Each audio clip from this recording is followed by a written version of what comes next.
Today we have gathered here to do the puja to Sadashiva.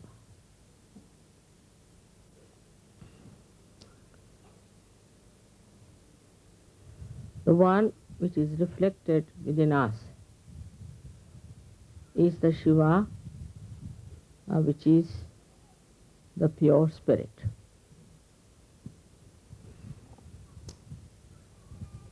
This pure spirit within us is the reflection of God Almighty, Sadashiva.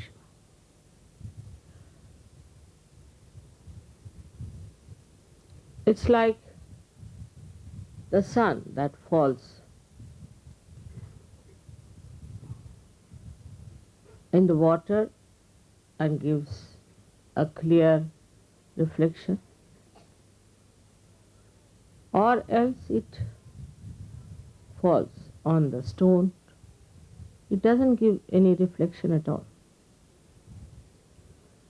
If you have, say, the mirror, the sun will not only fall on the mirror, but will reflect back its light. In the same way, in the human beings, the reflection of God Almighty is expressed in the way your personality is. If your personality is clean and clear, innocent, then the reflection could be like a mirror.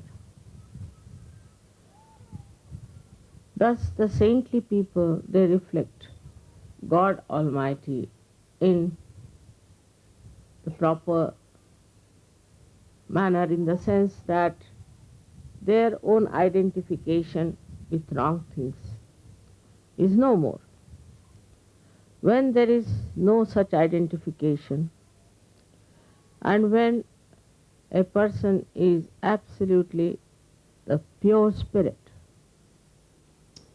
then the reflection of God reflects into others. Luckily, you all have got your self-realization. That means the reflection of God Almighty is already working into your attention. The attention is enlightened by the power of the Spirit. The power of the Spirit is that it is a reflection. That means the reflection is never identified with the mirror or with the water. It is there till the sun shines. And when there is no sun, there is no reflection. So when you are in Sahaja Yoga, you have cleansed out yourself. Your Kundalini has also cleansed you. And now you are pure personalities. That's why this reflection is clearer and clearer, and people see it. See it on your face, they see it in your body, they see it in your work, in your behavior, in every way. It is difficult for people to really believe in themselves that they could be the reflection of God Almighty.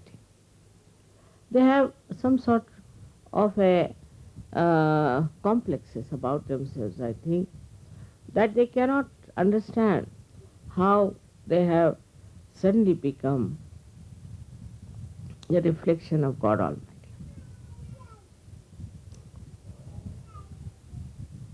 But they have a capacity,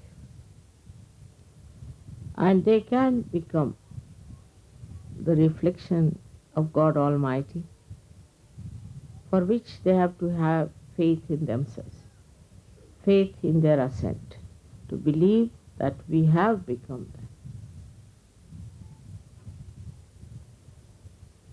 The confidence in Sahaja Yoga is very important.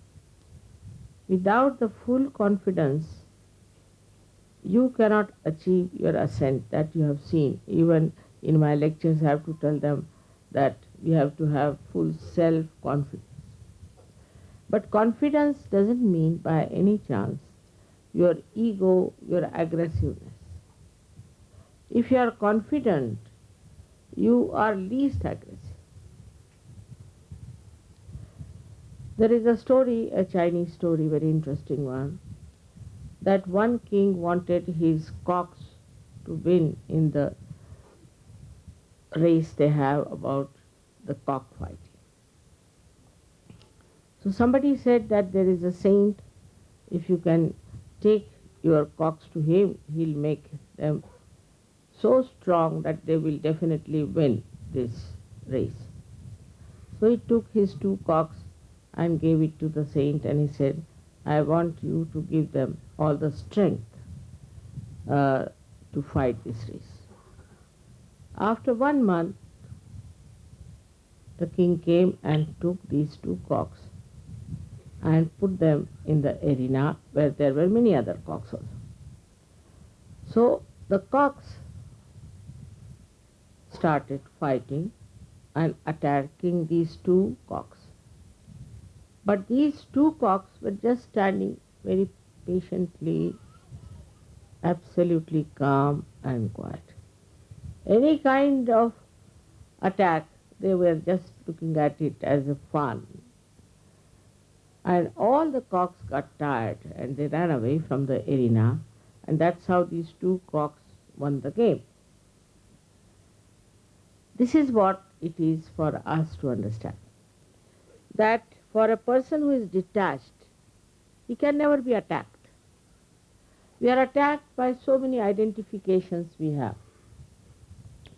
Firstly, our family, then our country, then our religion, then all kinds of things, racialism. All these identifications really make us weak because they attack us all the time and put confusion into the minds of Sahaja Yogis I have seen. The reason is you must have confidence in Sahaja Yoga and confidence in yourself that you are on the right path and that you are now saved. And nobody can attack you because you are the complete protection of the divine. People may follow any religion, they may follow any guru, they may follow anything, but they have fear all the time that will be attacked. And they are afraid to say things which they should say. They have no discretion even to know what is to be said. With the proper understanding that you are the pure spirit, if you believe in that, then you will be surprised that you will be very confident about what you are doing. In that way, we can say that we have also another great advantage, is that we are in the collective.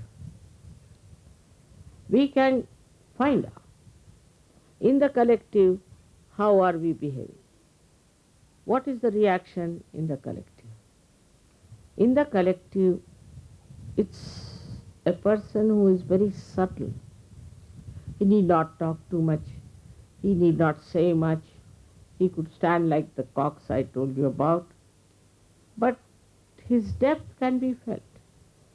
You can feel a person of that caliber, that he is such a deep person, that he doesn't want to aggress. He feels protected within himself. So this protection we have to feel not mentally but within ourselves. And once you have that gravity, that feeling, nobody can attack. The first achievement shows that from inside they start getting detached. Now, detachment is not mental. It's not mental. It is not that we have to take to some sort of a sannyasa, or we have to go to Himalayas, give up our families and all that. But the detachment is within oneself. When that detachment starts working, the first sign is that we become joyous. We become happy. Now, if you ask anyone, why are you unhappy? He'll talk about his wife, maybe his house, maybe his children, maybe his country, maybe society, whatever it is. So he gets absolutely upset or maybe very unhappy to see things happening around him. Now he is a realized soul. This unhappiness is not going to help. What is needed is now to know that you can correct all these ills of the society, of the family, of the whole country by transforming others, not by feeling bad. But while doing that, the main thing that you should have is a complete detachment. I was amazed when I first started Sahaja Yoga how people told me about their own countrymen, country fellows. I was amazed how they told me about their own religions, how wrong things they are doing. I didn't know so much as they told me. And I thought that this is a detachment that has come, that they can see clearly what's wrong. What's wrong with my society, with my people, with my relations, with my family, with my country, with the whole world. But is only possible if you are not identified to any one of them. Otherwise, you will never see the defects. You will never see what's wrong with that person. You can never even see the chakras which are catchy. So the first thing that should happen is detachment. Now, how to achieve detachment is the point. Many people ask me, Mother, how do you get detached? Because I'm not attached, you see. So I'm already detached. I don't know how to do that way. But for you people, I would say to understand yourself, you should introspect. Try to find out to what thing am I attached, why am I miserable, for whom am I worried, why should I worry,